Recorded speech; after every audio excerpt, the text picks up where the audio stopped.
Welcome to the mayhem. Dick and Lloyd mayhem. Media mayhem. Marketing a mayhem. You might love it, you might hate it. It's my favorite freaking show.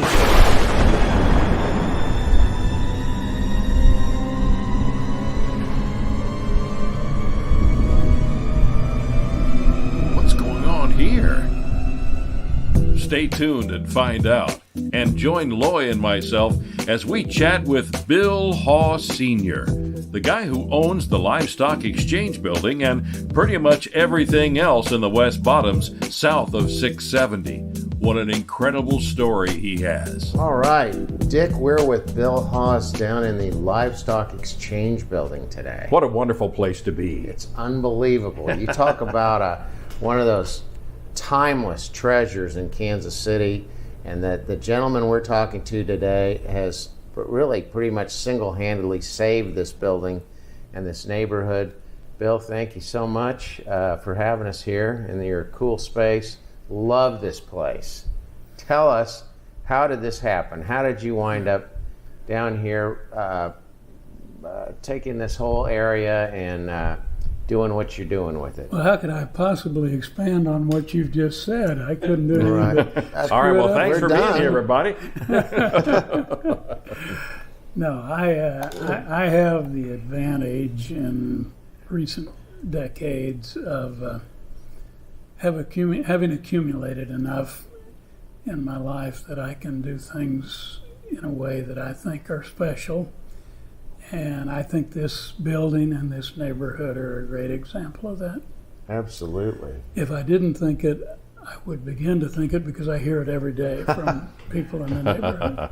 A lot of interesting people have made this their place of business, and now there are apartments down here that you've put in next to the Livestock Exchange Building. This is one of the great, grand old buildings left in the city, built when? 1910. 1910. Yeah.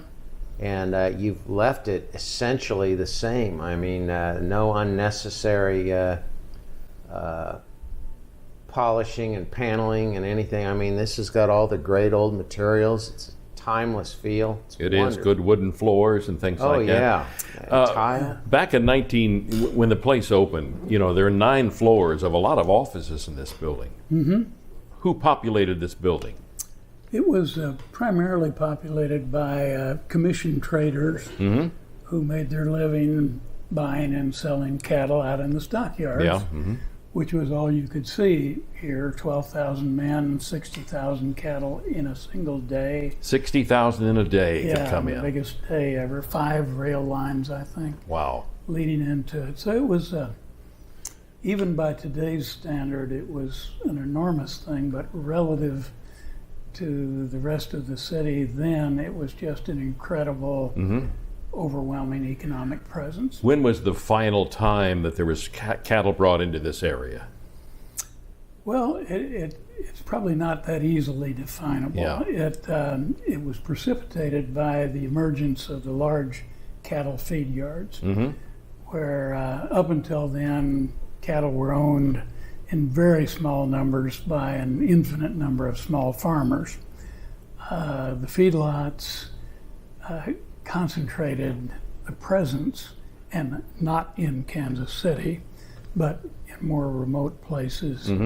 And the commission merchants all migrated toward where the bulk of the cattle were. Okay. Now, there were reasons in those days that they had to have hubs, like Kansas City, Chicago. Exactly. What were the big hubs, and what was that? Probably Omaha, Kansas City, and Chicago would have been the principal hubs. And it was because of the rail yards and the refrigeration and all these other reasons. Well, it was a place to take what was a economically tiny fragmented series of owners of cattle and bring them into a place where concentrations of ownership would exist, primarily directly from the farmer owner to the packing houses across the river. I believe there were 12 across the river. Yeah.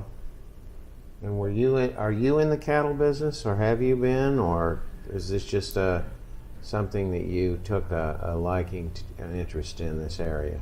I had become, I'm a former banker and a former owner-operator of a large agricultural farming company.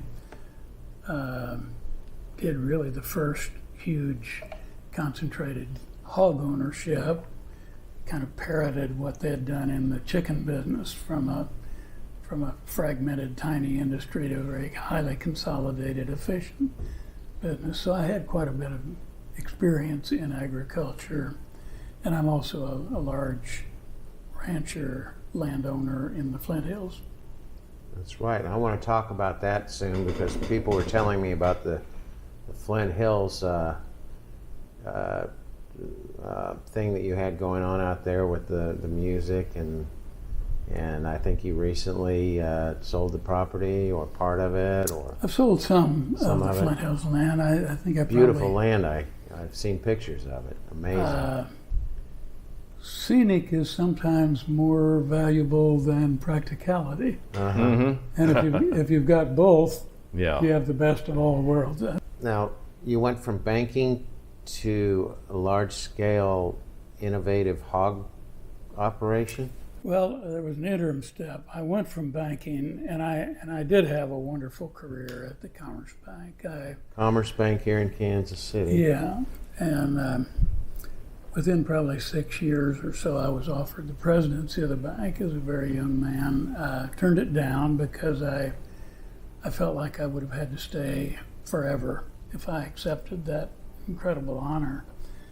And then a publicly held company, the directors came to me of a company that owned 30 or 40,000 acres of irrigated farmland and were going broke, asked me how I might assist them in executing that bankruptcy, and I, for some strange reason, said, I guess the best thing you could do would be to hire me and I'll fix it and we'll own it together. So at that point it was a company with the glamorous name of National Alfalfa Dehydrating and Milling Company. That rolls right off the tongue. It does, doesn't it? Yeah.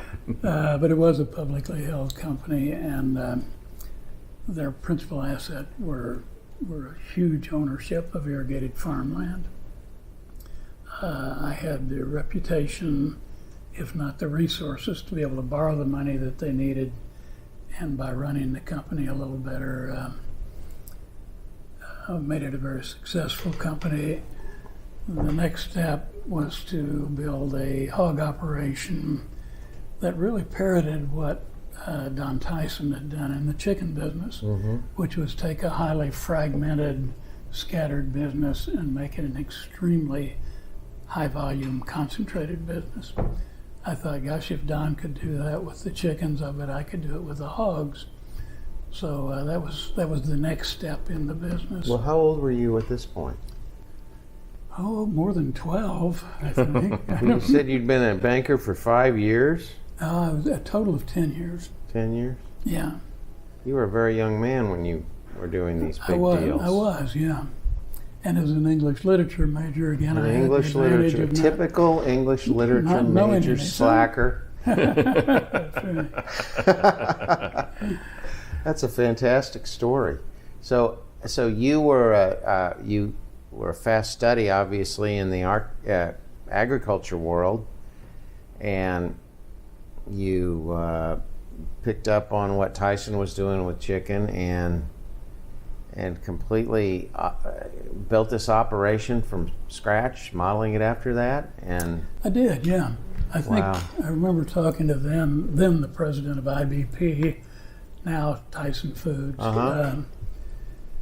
and I did have access to him because the company that I took over had owed them $6 million that they couldn't pay him. I got them paid, so I became popular. yeah, Yeah, so he had all kinds of time for you. he did. You took advantage of it. Anyway, at that time, the average transaction for this largest hog processing company in the world was 19 pigs per purchase. And so the genetics and other economics of the business were equally fragmented. It just seemed to me that it was a perfect parallel with what Don Tyson had done in the chicken business to do it in the hog business. So at that time, inflation was diminishing. We sold all the farmland that we had then, put the money in the very large concentrated hog business. Now, would consumers today be familiar with the name of the company that you... Well, the company, we really broke it into pieces and sold it to a number of others who were sort of parroting what we had done. I see. So there wouldn't be an identifiable survivor. And of course, the business we had then would be a small fraction of the huge businesses that have kind of parroted what we were doing. Well, I know that Kansas City's the home of a gargantuan company that few people know about it being here. It's Smithfield. Yeah, I think we sold Smithfield one of our hog operations. That's a long time ago. The amount of ham that goes through that company is just astounding. It is astounding, and pork has gone from being sort of poor folks' food, a very greasy, inexpensive thing, to a highly concentrated industry that is focused on genetics that are a much better product than pork used to be. All right, Mr. Haw. Okay. Pork. What was it? The white meat? What was it called? The other white meat. The other white meat. Yes. Good. A good line, a success for our marketing and media people. It was an incredible success in that chicken was no longer a product that you bought the whole animal. It was a product that was centered totally around breast meat. A very clean, white, adaptable meat that could be used in any number of flavor combinations. And that really is one of the things that made it a great transition for the chicken business. The pork loin became kind of the same marketing deal as the chicken breast had become. So yeah, and that's when it began to be referred to as the other white meat. Yeah, well, that one stuck with me for a while. Being in the business, I can't get any of those old slogans or jingles out of my head, but that one was amazing. You probably even wrote a song about it at some point. Did, yeah. Wasn't it perfect, though, when you saw the enormous success of the chicken business based around the white meat, the breast meat, so that it was really parroting an immensely successful transition that the chicken business. Seems like those hogs were just following those chickens all around. Everything about them. They learned from the chicken. So then you also transitioned after that into some other, into ranching? Yeah, the next step really was cattle feed yards, which were becoming larger and larger. We had initially bought 3 or 4 feedlots in the western United States and did a fair amount of what they call custom feeding, which is feeding cattle for small producers. That was not a good business. The small producers were difficult to work with, unpredictable, had varied and not always very good genetics. So we began to own all of our own cattle and specialize in a better product, really. We ended up being, I think, the second largest cattle feeders in the United States. And was that a privately held company that you built, or was it just you? Or? The Bass family in Fort Worth, immensely wealthy and wonderful people, kind of midway in that transition with the company, had come to me and asked if I would partner with them if they invested heavily and took the company private. Which once I figured out who the Brass family were, seemed like a really good idea. Mm-hmm. But we've always tried to get in. I've always tried to get into businesses at sort of an embryonic stage and get out when everybody else wanted to get in. So again, we sold the farmland, and only owned farmland because of the appreciation potential in very fine farmland in an inflationary economy. We sold the hog business when lots of larger producers than we were decided they wanted to be in it. I sold the cattle feeding business as it had become more and more profitable, and began to buy for my own personal account land in the Flint Hills. Well, now, so you've successfully, people talk about scalability a lot in business. Of course, the way they do it these days with the Amazon model and all that's kind of bizarre, actually, compared to doing it the old-fashioned way like you did. But when you were scaling these businesses up, what were some of the general principles or lessons or ideas that you might share with people who are going in, like you say, going in there early in the embryonic stage, and they have the desire to scale that business up? Mm-hmm. Well, it was, all of those things were based around the additional efficiency and productivity of utilizing economies of scale. Mm-hmm. And economies of scale would also give you access to better genetics. So you had the efficiencies that came with economies of scale, and you needed to be able to get the capital together to create economies of scale, but also the additional value that came of being able to concentrate a particular higher quality product than had been available before. Beginning in banking and then going to be an entrepreneur like you did that help your ability to get capital with the banking background? I think it did, yeah. I had a sort of a visible ascendancy in the banking business, and the Commerce Bank was the largest commercial bank in the 10th Federal Reserve District, so it was a highly visible company that I worked for, and I had a pretty visible sort of an ascendancy within that company. That gave me a tremendous advantage. What were some of the successes in the banking in your early career that led to such a high-profile career, such a high trajectory with your career path, them offering you that role? You know, I'm not sure. I was one of 14 of sort of the original transition that the Commerce Bank was making from focusing on officers from well-to-do and well-known families to trying to focus on people. None of the 14 that they hired trainees were from an identifiable Kansas City family. For one reason or another, they kept pulling me out of one thing and putting it into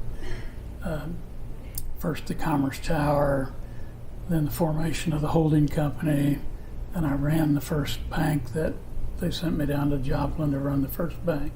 In the holding company, they came back ostensibly to be the president of the company. So it was not one thing, it was a whole series of things. Wow. Fascinating. Quite a deal, yeah. In front of you, you've got a drawing here. What is this we're looking at here? What we're looking at here is not something that I did, but something that the association for this larger neighborhood did. This whole area has historically been known as the West Bottoms. Mm-hmm. I felt like what we're doing south of 670 in this triangle, much of which I own, was going to be very different from the really cool area north of 670 that's been traditionally called the West Bottoms. I've renamed this area, and the name has caught on as the Stockyards District, primarily, I guess to ride on the reputation of the stockyards in the historically, but more to differentiate it from the rest of the West Bottoms. A very cool place, but not the kind of place that we're developing down here. Okay, so right now, right around the Livestock Exchange Building, there are two really nice apartment projects here. Tell us a little bit about those and the other developments right here, and then tell us what's online for this other area. Okay. Well, originally, what I bought originally, and of course, dumb luck has followed me around all my life. The 48 acres that I bought of this awful-looking abandoned stockyards, completely unknown to me, was underlaid with millions of stockyards bricks, which are virtually worshipped in Kansas City.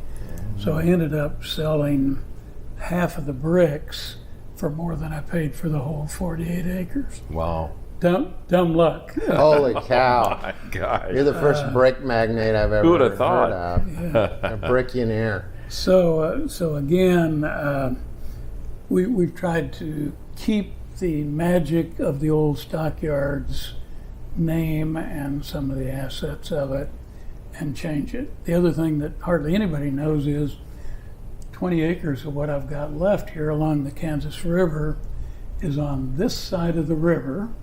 It's now green, nice, developable land, and 20 acres of it is in Kansas, even though it's on this side of the river.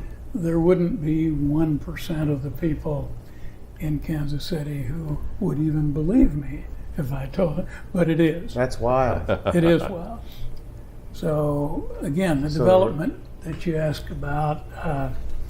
So you probably got some steamships buried under there and stuff. Oh, unquestionably. Yeah, and they add immensely to the value of We could the dig remaining down there property. and pull out some bric-a-brac and ceramic things. And again, the one thing that first attracted me to the neighborhood was when I got out of the Army, turned out to be just 1 year of graduate work in finance, because several banks had been interested in hiring me. I didn't even speak their language. So I did go back to the University of Missouri in the finance program. Commerce Bank came down, offered me a job right on the spot. I remember asking Ples Miller, the president of the bank, who had come down to talk to me, you want me to finish my master's or come to work now?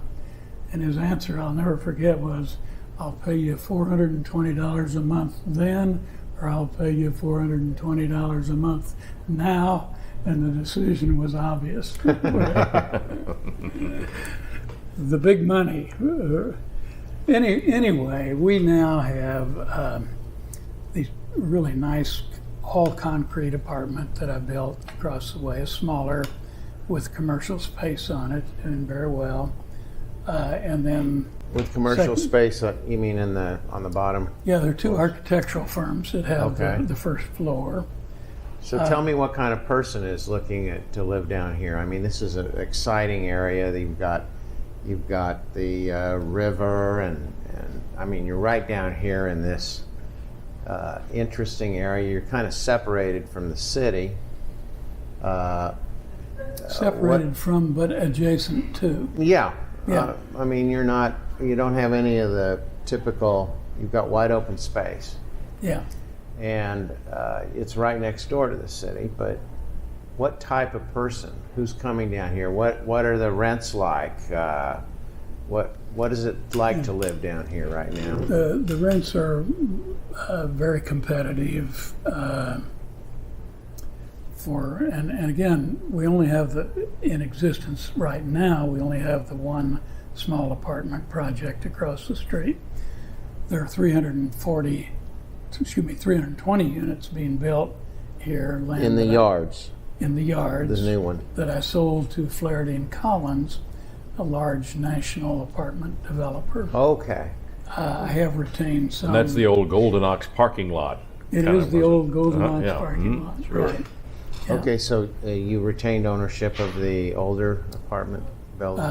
This is a brand new one that I built across the street. I do own that one. Okay. I sold And that one's called the Stockyards Place? Stockyards Place. Okay. This one is called the Yards, Mm-hmm. and I've retained a financial interest in it Okay. during the construction phase.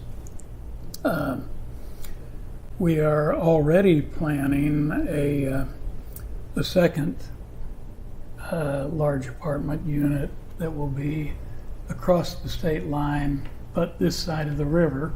Have to always make that because I think we'll see, as I was when I came to Kansas City.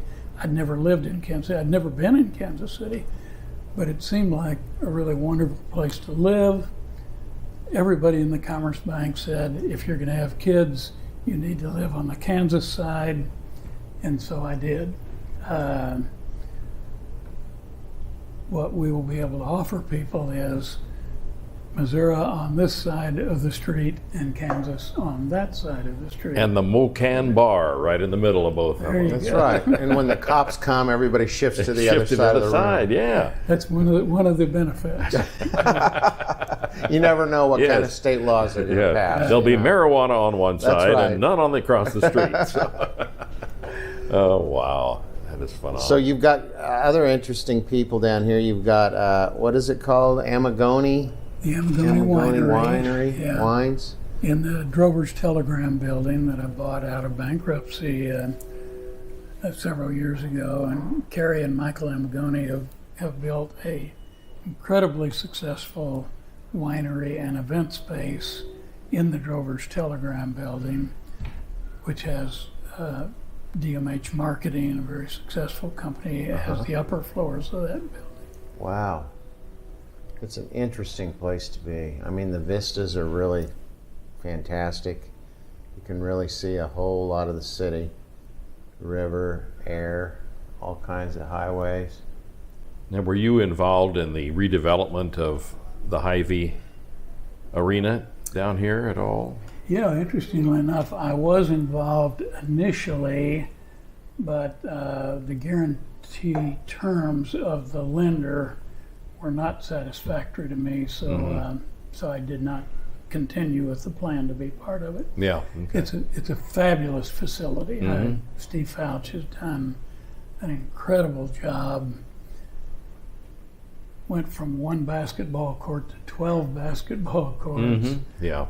plus a number of other athletic and recreational facilities. So it's a great addition to the neighborhood. And what other tenants are down here that are interesting for food and beverage and things like that? Butler Manufacturing. Again, I had happened to have been on the board of that company for a long time when they needed to make a move, and they agreed to buy several acres down here and build a new national headquarters for Butler Manufacturing. Is this actually a manufacturing facility for them, or is No, it it's just a strictly headquarters? headquarters Okay. office. Yeah. So they've been wonderful tenants.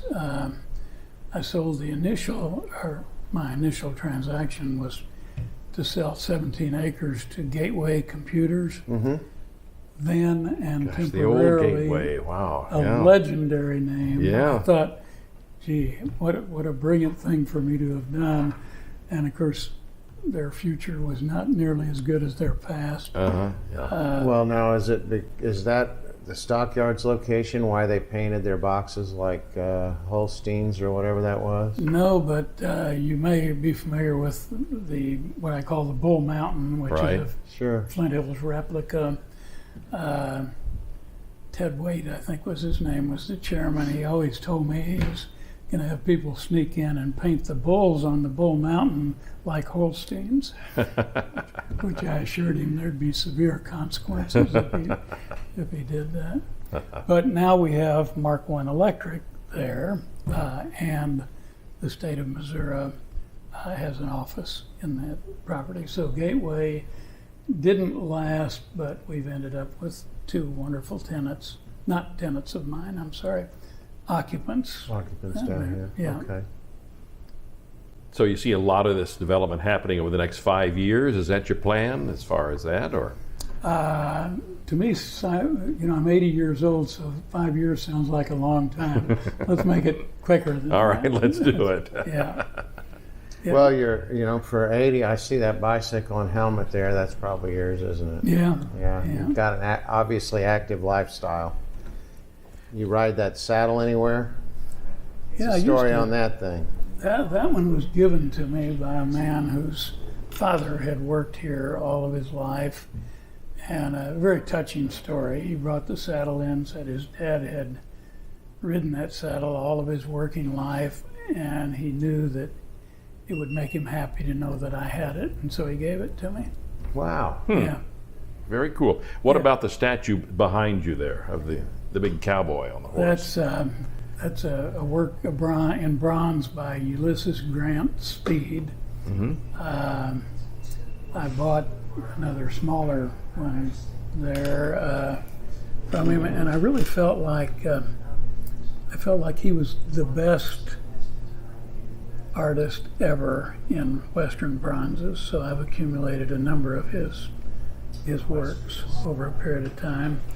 I bought this one to put here in my office, and then as we redeveloped this whole building, the second floor at the head of the staircase was so perfect that I did something I wouldn't ever have wanted to do, was buy 2 of the 15 examples of this particular sculpture, just because it looks so perfect down there. It does, yeah. It does look great.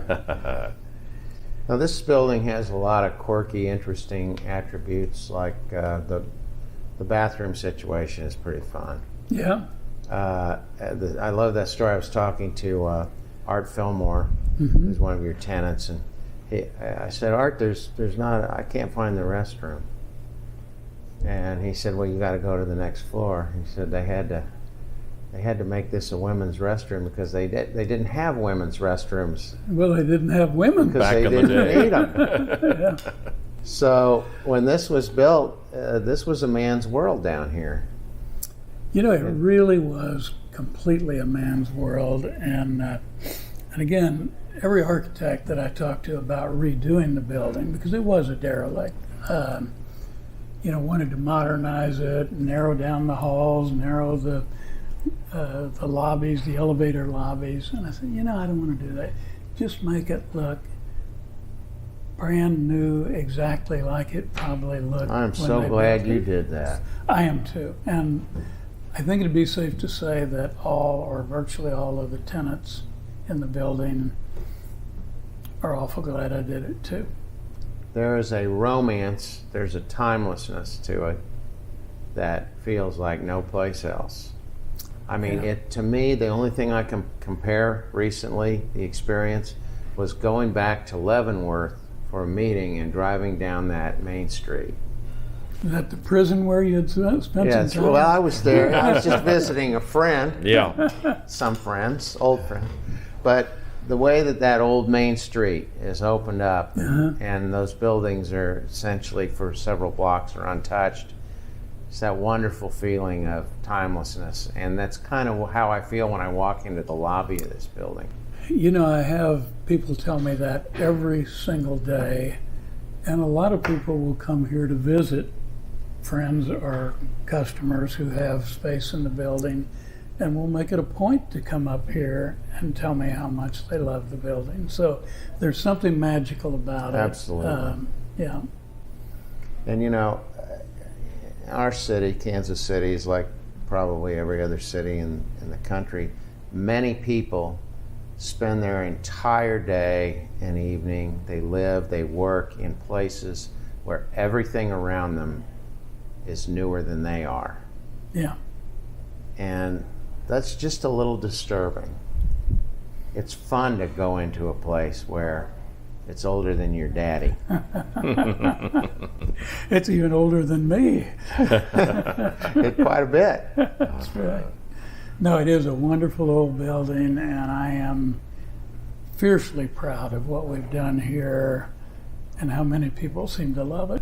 Well, you cultivate artistic, creative, whatever you want to call that creative class. I hate that term, but I notice there are an awful lot of people who are engaged in the arts that are down that here. was another crazy, dumb thing that I did when we remodeled the building. Was I left the entire 5th floor virtually undeveloped for affordable artist studios. Now, why in the hell I did that when my other experience had been the Commerce Tower, where everybody wore identical suits and ties and acted and looked the same. Did you wear a Homburg? I did not. But yeah, keeping that 5th floor undeveloped for affordable artist studios turned out to be a great part of the culture that we've created here. And we have a long waiting list of people, and several people who have rented more expensive space in the building waiting for space to come available on the 15th floor. What is it about that appeals to you? How does that make you feel to be able to do that? To be able to take part of that and say, I mean, this is an old school incubator, really. Yeah. Well, before all the fancy terms and for all the pats on the back and virtue signaling and aren't we great, we're incubators. Legitimately, this is like I was telling you about my old dearly departed friend Charles Hanson, who rented my partner and me in our art studio, the entire building where California's restaurant was for so long, for $150 a month. And we had the run of that place, and we had a huge art studio down there, and it was tremendous for us. But he did that just because he got a kick out of allowing people to who were in the creative field to have that opportunity. So what is it about that made you do that? Well, first of all, my mother was an artist, a lifetime artist. Crazy story. My dad was in medical school. She was in St. Louis Institute of Art. They became involved. He talked her into switching into nursing, and she got a nursing degree and never practiced nursing a day in her life, but created art every day of her life. So I grew up in a family that valued and appreciated art for other than economic reasons. My son came back to work with me from Japan, where he'd had an incredible career, among other things, running a large part of Amazon in that part of the world. And after a few years, when the Dolphin Gallery closed down, John O'Brien wasn't going to let another artist buy it, but I kind of talked John into leasing it, or selling it, to my son, who is a natural-born artist himself. I am not. I appreciate it, but I have absolutely no artistic, creative talent, whatever. Anyway, all my life I've been around artists and art, and I've always appreciated the difference between artistic benefit and economic benefit. Well, tell us a little about your son and what he's been doing then. He's been incredibly successful.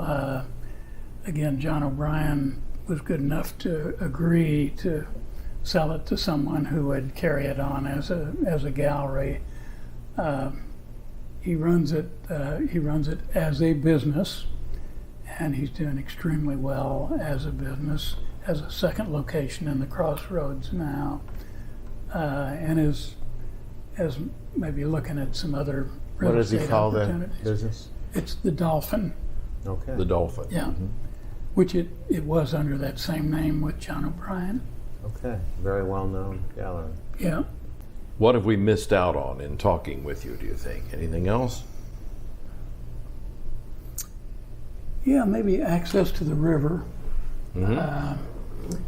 There's not been anything other than industrial development along the Kansas River.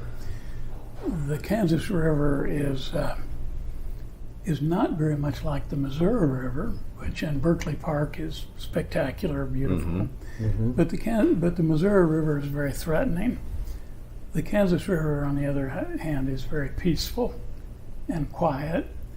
A number of years ago, I funded the Kansas City Rowing Club, and they still are operating out of the shipping containers you can see along the river. You're there. kidding. Okay. I had no idea about that. You see the 4 women in the photograph there. Sure. They and for a long period of time, they and every other woman who learned to row there got a Title IX scholarship to go to college. Pretty cool. Wow.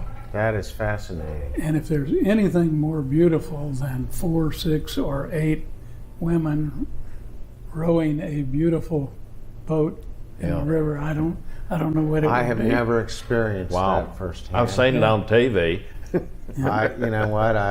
Will you let me know next time they're rowing so I can come down to the call? I think they're usually, the river's been so high that it hasn't been friendly to shells. No, I usually come down to the call just for the Macy's on the call, or maybe just visit the Potato King, or all those other call-related things. But you were saying the shelves are... Yeah, the rowing club is continuously operated there for a number of years now, but it's been a tough year because of the current in the river. So do they just not do it those years? They still maintain it very well, and they row occasionally. But again, it's not been a very friendly environment compared to what it usually is.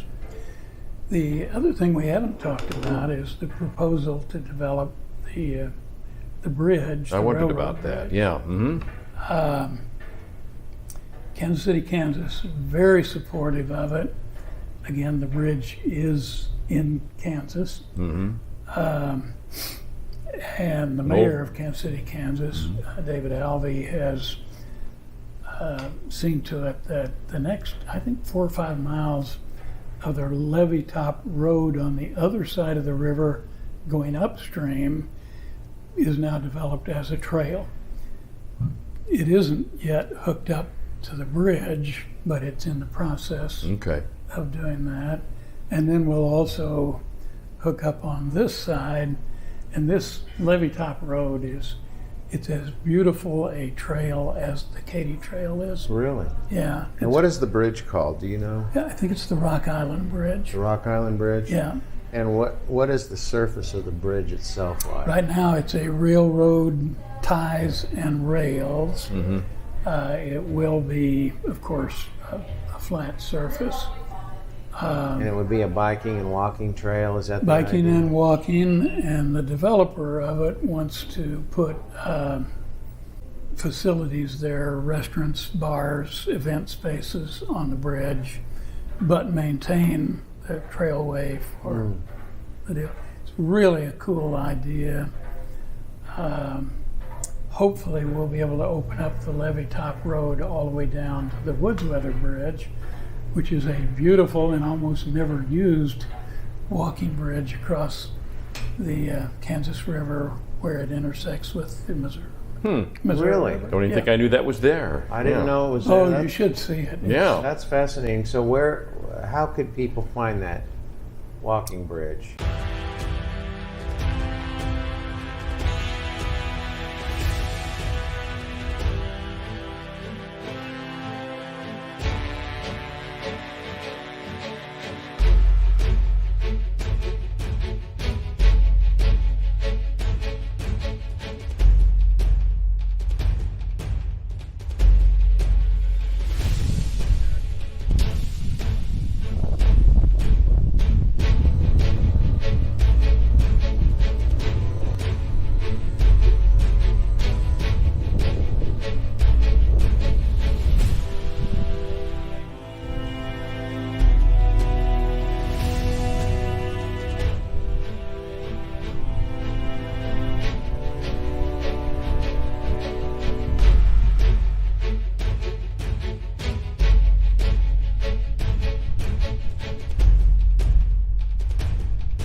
made it back.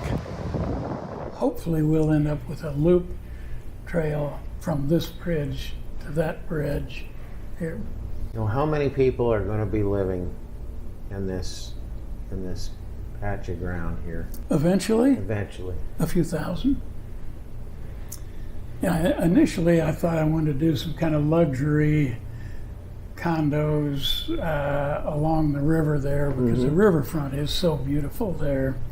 But what I need is population. And the only way you get population, as my son pointed out to me, having come from Tokyo, is vertical.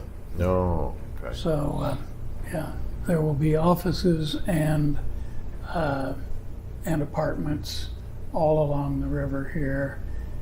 And I own, I think, several acres, a strip along the top there, next to the river top that we'll keep.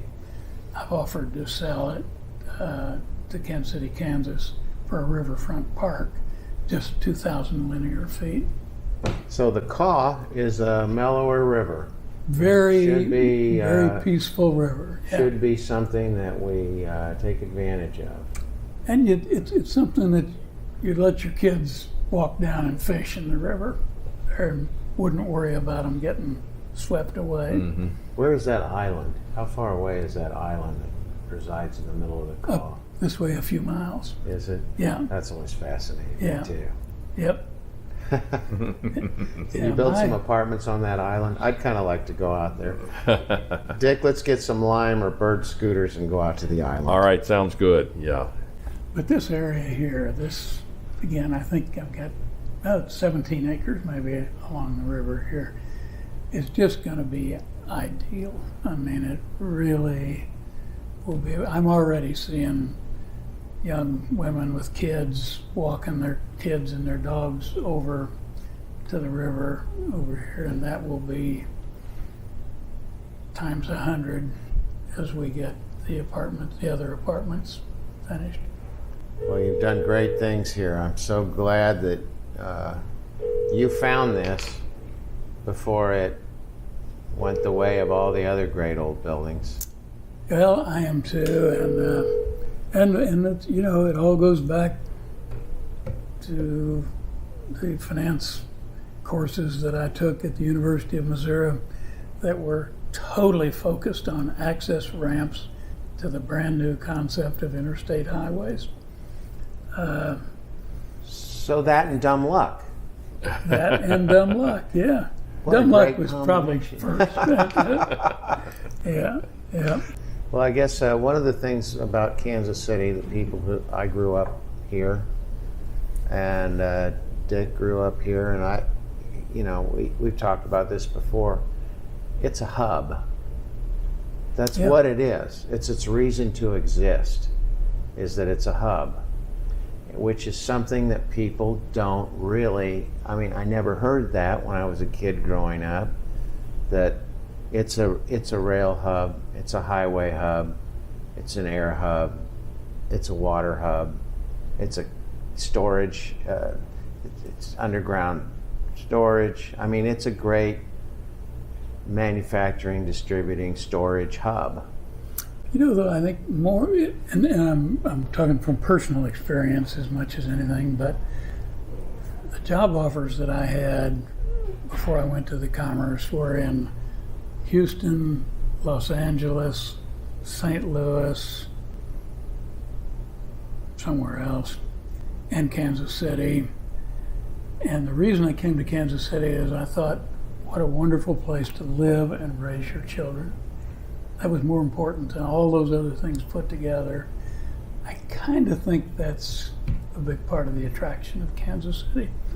It's the feeling of being in Kansas City compared to just St. Louis.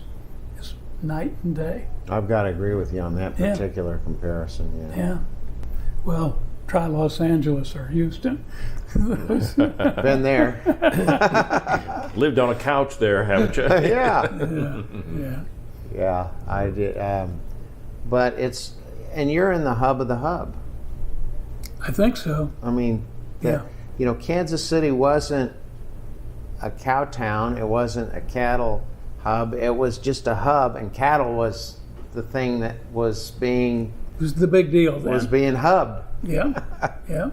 Can you imagine 60,000 cattle arriving here in one day and being unloaded and penned, probably at 30 or 40 head per pen. Some of those pens were 4 stories high. Yeah, wow. Well, I think You know- everybody who grew up here remembers the smell.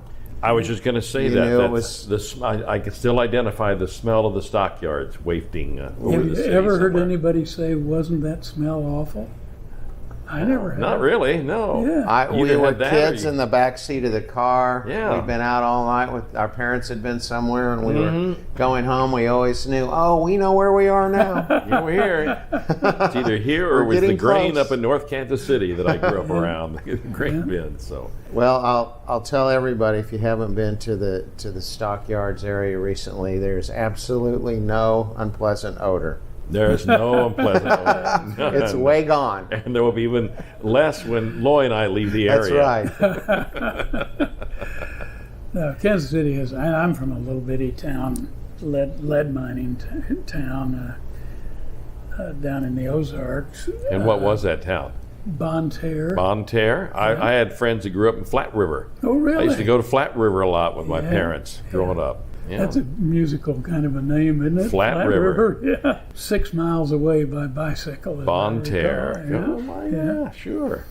Used to go down and climb the chat dumps. Chat dumps were wonderful. Mm-hmm. Yep. Now, have you been to Bonne Terre recently?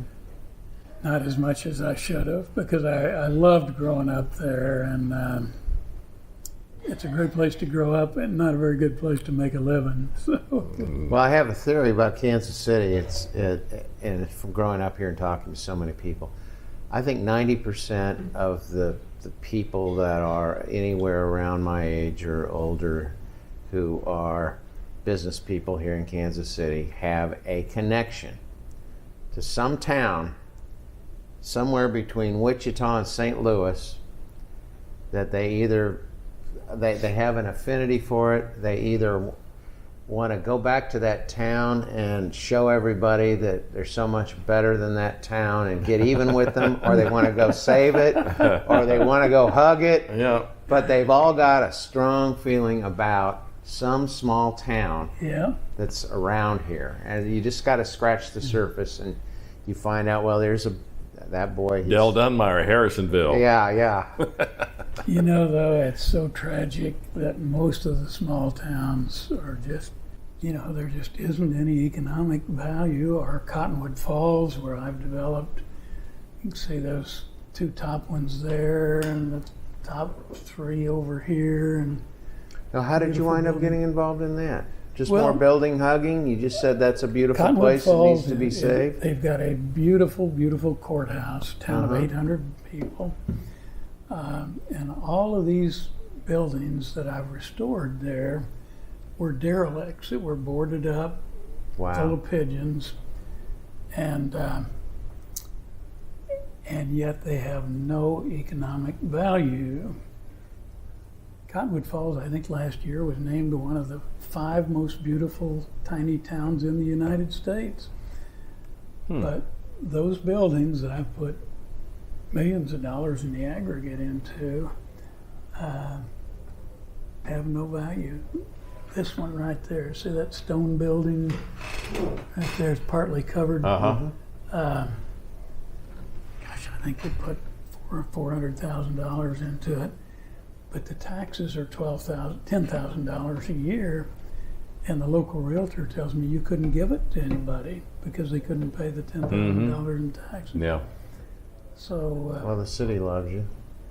Cottonwood Well, Falls, I what don't know state is it? whether- Where is that? Cottonwood Falls? Cottonwood Falls would be just In Kansas? west and south of Emporia. Oh, okay. It's on Highway 177, which is now the National Scenic okay. Highway. Sure. Yeah. Okay, so that's not far from some of your Flint Hills property. You're right. Okay. I own a few thousand acres 3 miles south of Cottonwood Falls. I see. And then I've got, I think, 17 miles of frontage on I-35 you know where the cattle pens are on I-35? Big cattle pens between Wichita and Emporia. You know, I may just not remember. Yeah, it's a beautiful, beautiful overlook. It's the only overlook actually there. Oh, I did see him. Yeah. Recently I went to Wichita. Yeah. Okay, I remember Well, now. that's where I've got 12 miles of frontage, maybe, on as far as you can see on both sides. All of it's under conservation easement to perpetuity, which harms the value of it probably by $600 an acre, I think. Now, do you need Loy and me to sit at this table and keep track of the things you own? Just so no one, I think I just you remember described them all. that you did. Okay, that's good. We hit them all. That's cool. Yeah. We don't want anybody to steal them. Those houses in Cottonwood Falls. That is phenomenal. Wow, Yeah. great thing. Well, They're beautiful. maybe someday, you know, there is a national park now just north of Cottonwood Falls, 11,000 acres that I used to lease actually until last year. That's a national park, but it hasn't generated that much activity for the little town. What is the draw to the park? Just being a national Just camping? the sheer beauty of same thing as. Well, I tell you, it kind of, you know, the Bass family are very, very wealthy people, and they're also very nice people. The four brothers. When I started buying, and they're the ones who bought a controlling interest in the company that I was running. When I started buying Flint Hills land, they became interested. Two of the brothers. Two really interesting stories. One, Lee Bass, who I'd bought several thousand acres for, and I were standing on a big hill on my ranch. Far as you can see, just beautiful, unspoiled, can't see the hand of man any place. And he said, "Now, Bill, explain this to me again." At that point, it was a lot cheaper than it is now. He said, "You mean," and I'd been partnering with him on some cattle that had made a lot of money. He said, "You mean I can buy this land for $400 an acre, and we can run a cattle business that's very profitable on it, and maybe it's right here along I-35, and they're going to throw all that scenery in for free?" Now, he wasn't joking. He was making a very profound economic statement. The other one, I've got a beautiful home. I think there's a picture of it there, the second one from the bottom. And Ed Bass and I were sitting on the front porch drinking a beer one night, and I was pontificating about interest rates and the rate of inflation and return on the land in the short run and that sort of thing.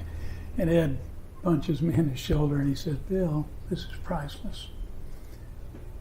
Neither of those were casual remarks. They were very astute, financially aware, and important people who were summing it up really very beautifully. Mm-hmm. Yeah. Yep. I'm a very fortunate, very lucky guy. All right. Dumb luck. Dumb luck Well, does it thank all. you. That Yep. does it. What This a has great been a wonderful chat. tour. Thank you. Good. What a wonderful thing. Well, good luck to you and all those things you want to do in the future. Thank you. Okay. Yeah.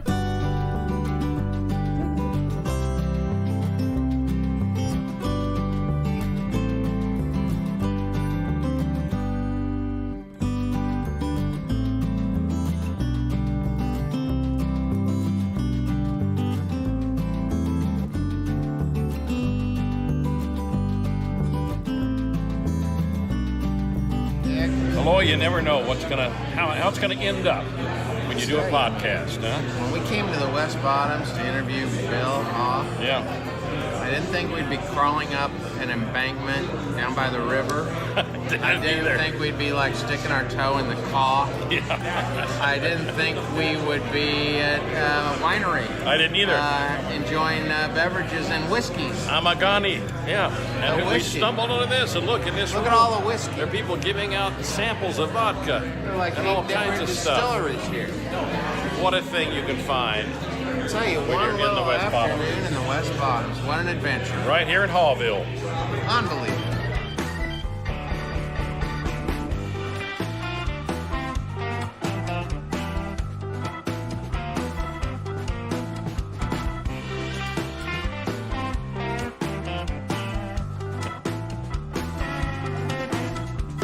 You might love it, you might hate it.